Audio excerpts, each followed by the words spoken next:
regarding broadcasting regulations relating to the live match coverage feed on this platform, please go to sufc.co.uk. There you'll find absolutely everything you need to know. Well, here's what you can look forward to on today's programme.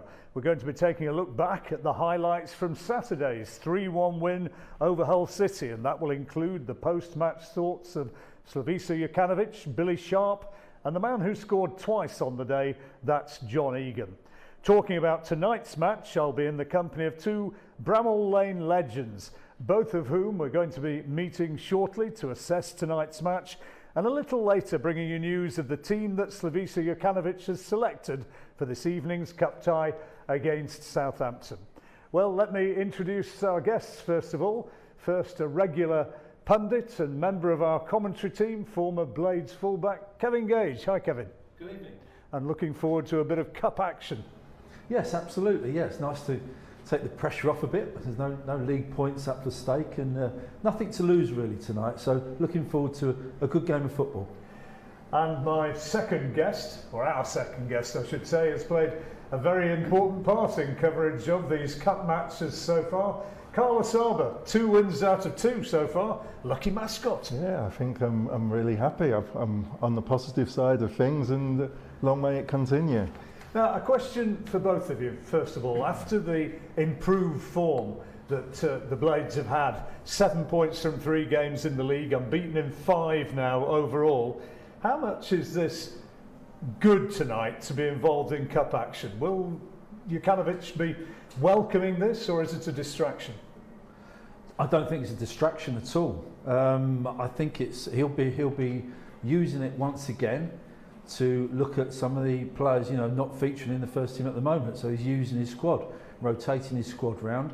Might be a couple of players coming back from injury as well. So I think it's a really good, once again, it's another good opportunity to assess his squad early in this season. What's your thoughts on that, Carl? Would you go along with that? Yeah, completely. It's a pressure off. First time in a while that we're not expected to win, so the boys can go out without the expectancy on their shoulders, express themselves and try things and get their fitness. It's a good night, it's a good occasion, and obviously if they progress, they know they're closer to the final. And let's make no bones about it, if United win tonight, that goes down as a terrific victory, because I mean this is a Premier League opposition and it might be a different team tonight. We'll bring news of that in a minute or two for Southampton, but this is the team who got the draw against Manchester City.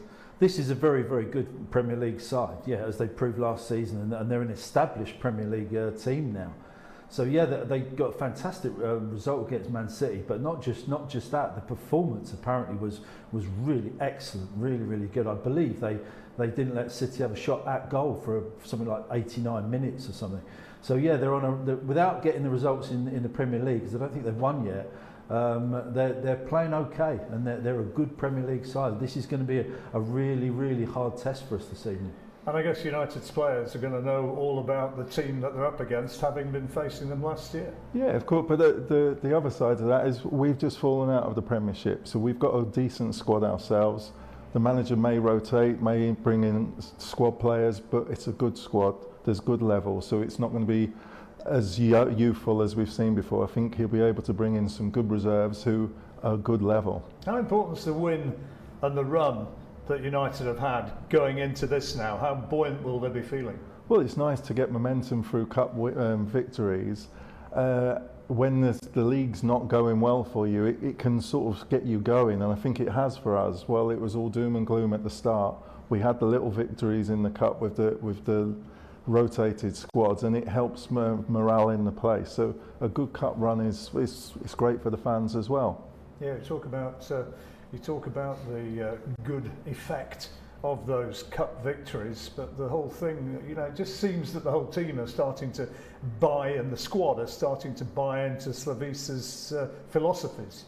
Yeah, I think the whole football club benefits from a nice few games in the cup, but obviously the league victories.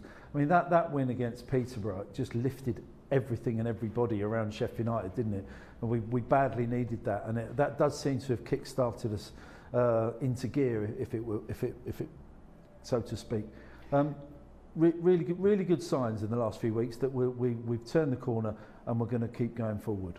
Yeah, well, I imagine you both must have memories of cup runs and of just what a good cup run can do for a team and how it can actually inspire for the whole season.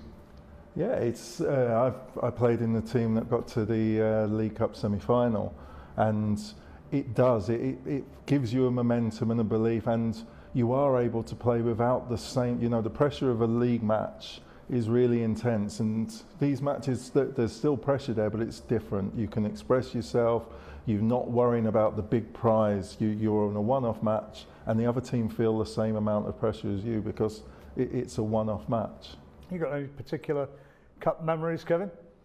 Well, not fantastically good ones because only got to a couple of quarterfinals, and obviously the one all the Blades fans remember is the 1993 semi-final when we obviously played at Wembley and we lost to Wednesday, so we won't dwell on that one too much. I was there, let's not talk about that one. I think it's every player's dream to play in an FA Cup final or maybe a League Cup final at Wembley, or Carabao Cup as it's called now. So you're fortunate if you get to play in one. And I suppose playing in a semi-final with 92,000 people there at Wembley is probably the closest I ever came. And if they get the result today, I mean, it's a big if, let's be honest about it. Southampton have to go into this as favourites. But if the Blades can get the result, then the whole sense of excitement around the city and around the club, I sense, is going to really grow from here on. Yeah, but I think our fans, they're really sensible. They know what the main objective is for this season. It's to re-establish ourselves, and just momentum in the league's key.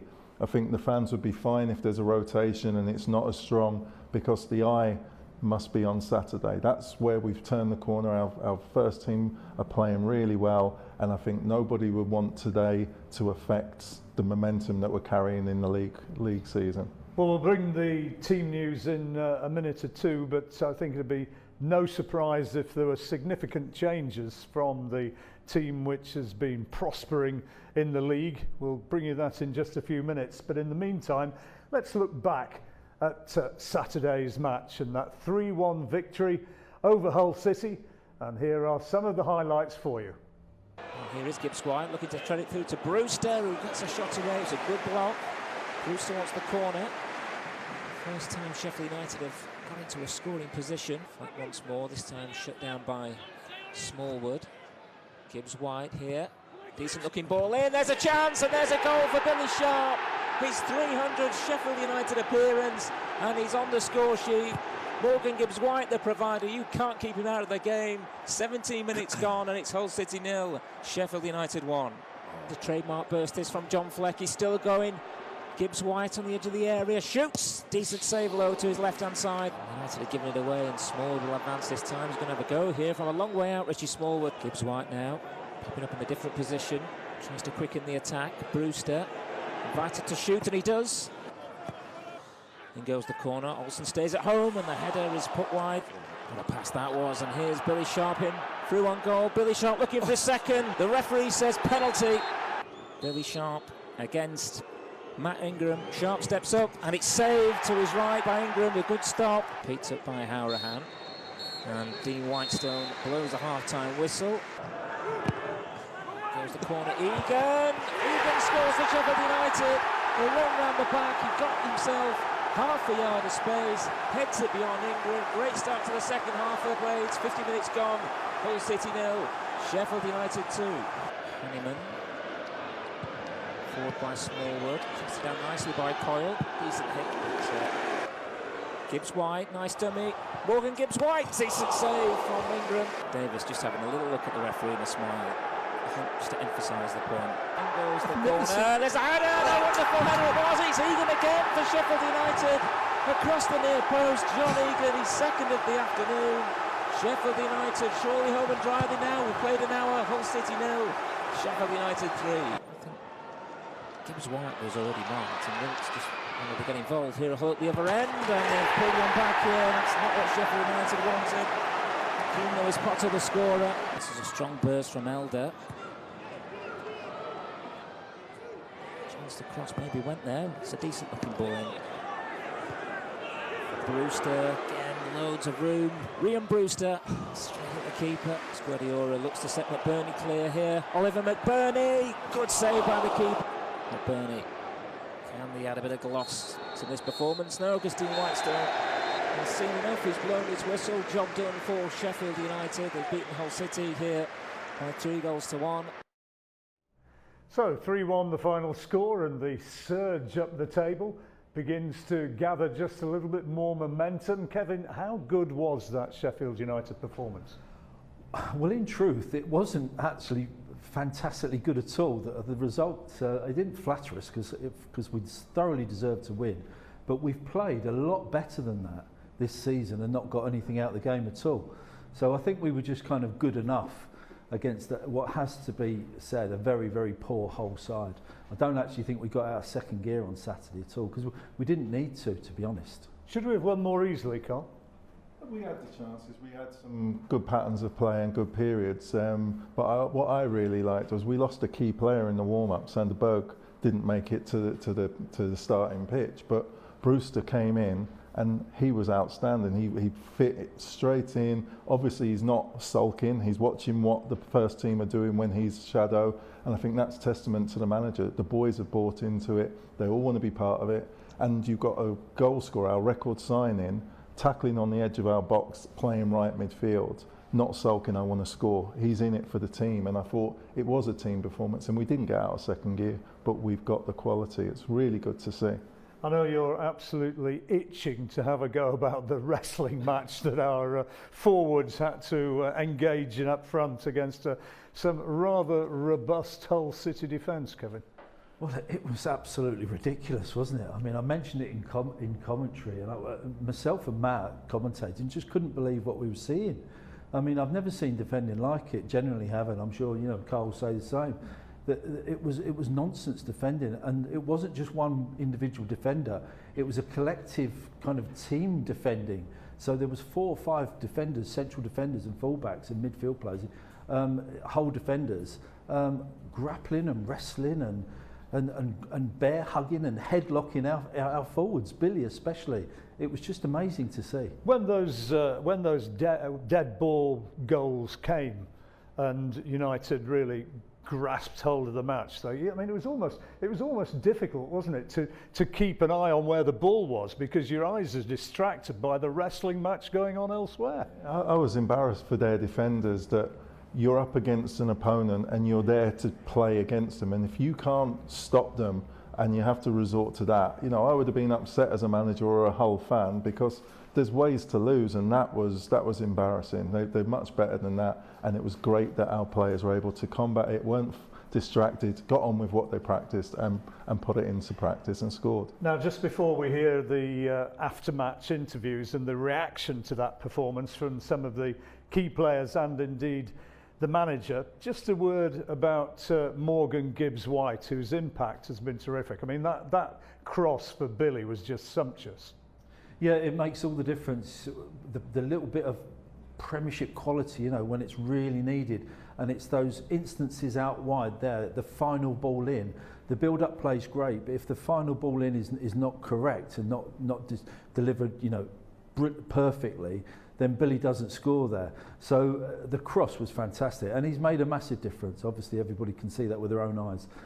Just a little bit of composure and a little bit of ability, a little bit of pace injected as well. Yeah, he really has made a massive difference to our attacking play. And just before we hear from Billy on his 300th appearance, a goal, when he got that goal, he ran across in celebration, and the first man he sought out was young Morgan to say thank you and congratulations. Yeah, he acknowledges and respects that it was a great cross, and Billy just had to be in the right place. The technique was there. But I think Morgan's been outstanding. The energy that he's giving, the work rate and desire, it's infectious. And he's chasing, and when you see someone around you sprinting left, right and centre, it makes you lift your game.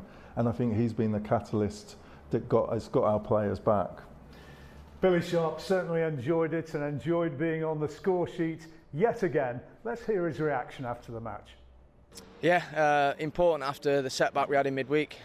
We'd have preferred 9 points for the week, but 7 is a good week for us. Hopefully we can keep building on that now.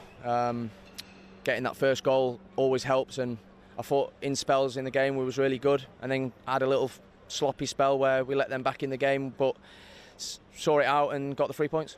It seemed to that extent then quite the learning exercise today, because there were large parts of the game that the Blades dominated until that spell.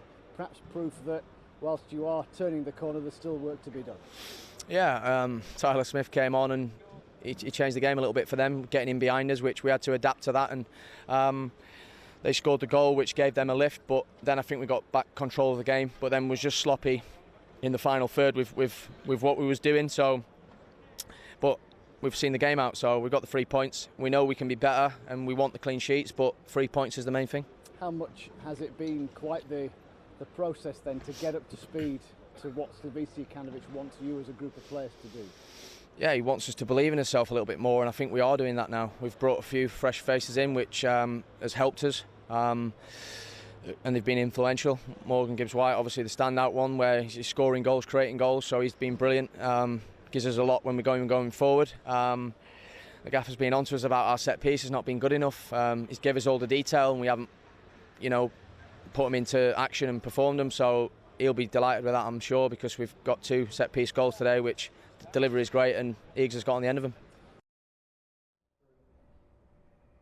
Yeah, well played, Billy Sharp on the score sheet once again. A little bit unlucky not to have had a penalty to add to it as well, but clearly a man very much in form. So let's hear from the other man on the score sheet.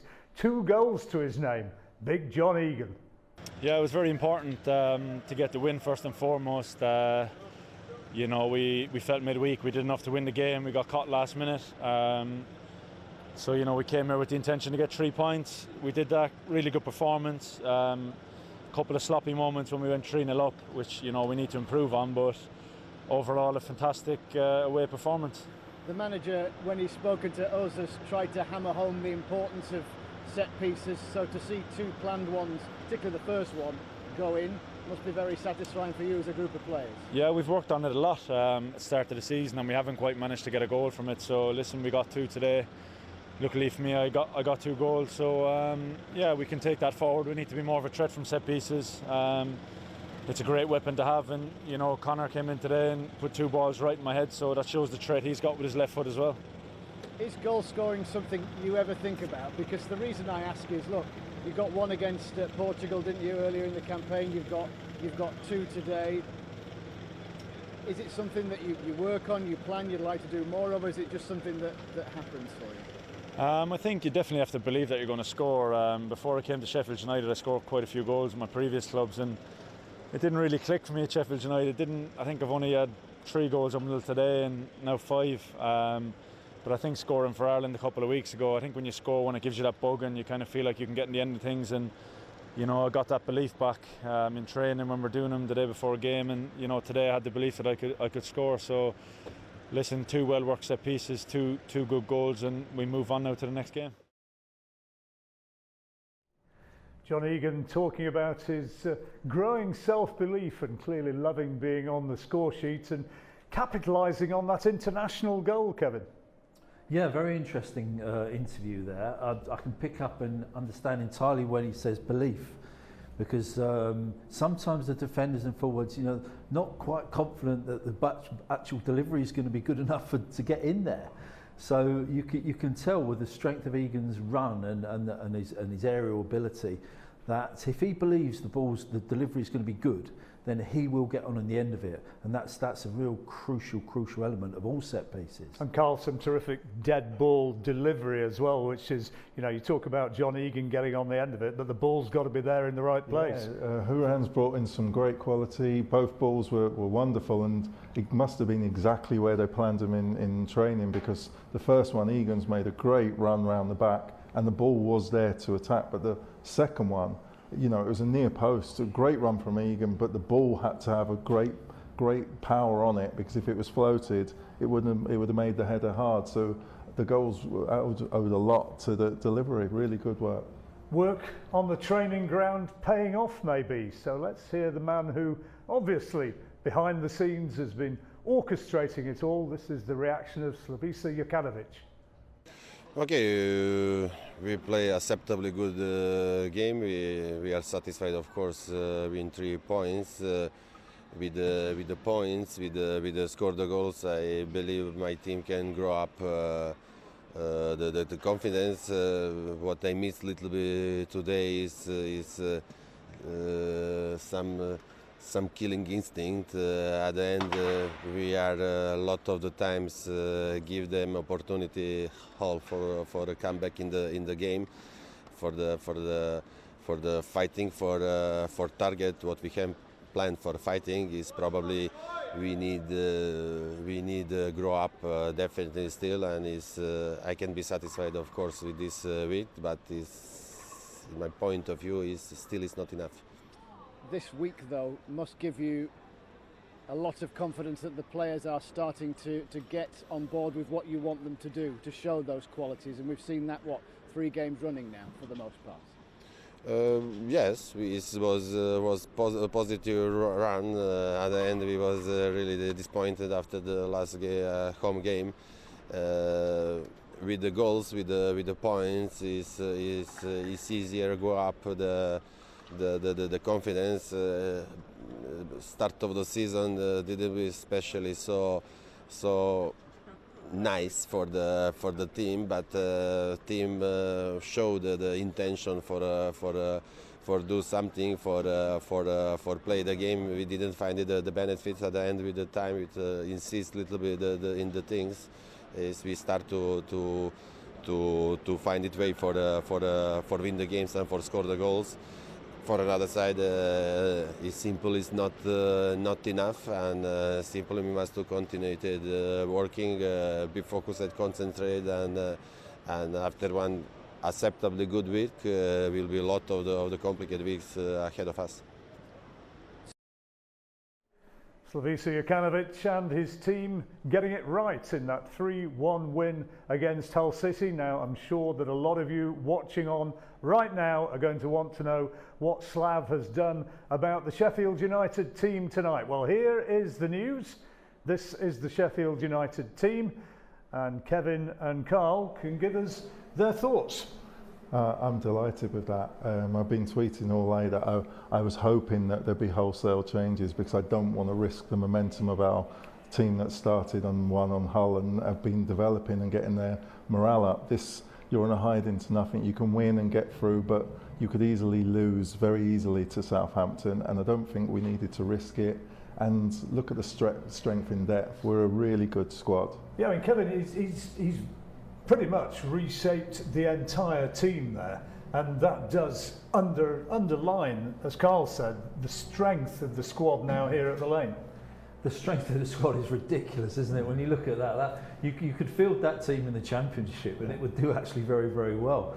And isn't it great that we haven't even had to use some of the very, very promising youngsters that have got us this far. So yeah, I'm with Carl. I'm really pleased that we've shuffled the pack somewhat. But listen, that's still a really strong side for Sheffield United, and I expect us to do well this evening. And plenty of power on the bench as well. Absolutely, yeah. There's some good players in that Sheffield United side. You could call it a reserve team, but they wouldn't be doing the players justice, to be fair, because a lot of them are seasoned, Championship and Premier League players there.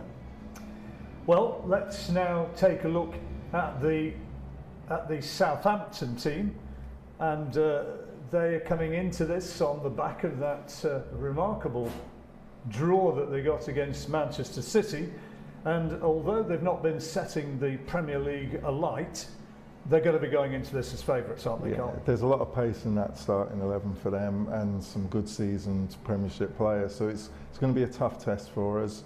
They're obviously the favourites, but we have nothing to lose. I've got players who can gain experience, gain composure, gain their fitness, and that is a beatable team. It's not a walk in the park for Southampton. They're going to have to be on their money today, or they could lose. So this is going to be a really exciting game. I'm going to be sending you off to your commentary duties before too long, Kevin. Before you get locked into that, come on, put your head on the line and just say how you think this might go? Can Sheffield United pull this off? Absolutely, 100%. Yeah, we've certainly got the quality in the side. It's going to be tough, and our goalkeeper's going to have to play well, and our defence is going to have to do their job. But I think we've got ability in the side. We know we've got ability in the side. Just looking at the players, we know them. So yeah, I think if we can nick a goal or two, obviously keep them out the other end, every chance of getting a result here. As ever, the good start so important. Yeah, but I'm hoping if McBurney can get a goal, we need another striker to come up trumps soon, and this is a great occasion for McBurney to stake his claim, and he'll have great confidence if he can score against Southampton. Ollie McBurney, of everybody maybe around that first team, he's the one, I guess, after last year and what's happened so far this year, he's got to be the man who's burning with ambition to stake a claim and make a statement, perhaps tonight. He's a great player, his all-round play is really good. I hope he can get a goal because he deserves it, and we do need another striker. We need someone else scoring regularly to take the burden off Billy. He's done great for us and he always will, but you need another one to help chip in now. Right, just a minute or two away from kick-off now, and of course another big match coming up for you on Saturday. We're on air from 2 o'clock. Rob Kozluk and Kevin Gage going to be in the studio as we look ahead to the next big match on Saturday. Join us here for all the preview and all the action. Well, final thoughts, I guess, about tonight and a prediction as to how you think it might go. I hope the boys just do themselves justice. I hope they don't get in overawed by the occasion of playing the Premiership team. You know, they're at that Premiership level. We've got good players. If we put in the effort and we start as we have the last couple of games, anything can happen here. It could be a cup upset. No pressure for the boys. We hope so. We hope so. No pressure. He said it now. We want to see that win. Let's see if it can be delivered. Time now to hand over to our commentary team and set the scene for tonight's action. We can join our commentators, Matt Young and Kevin Gage. It's all yours.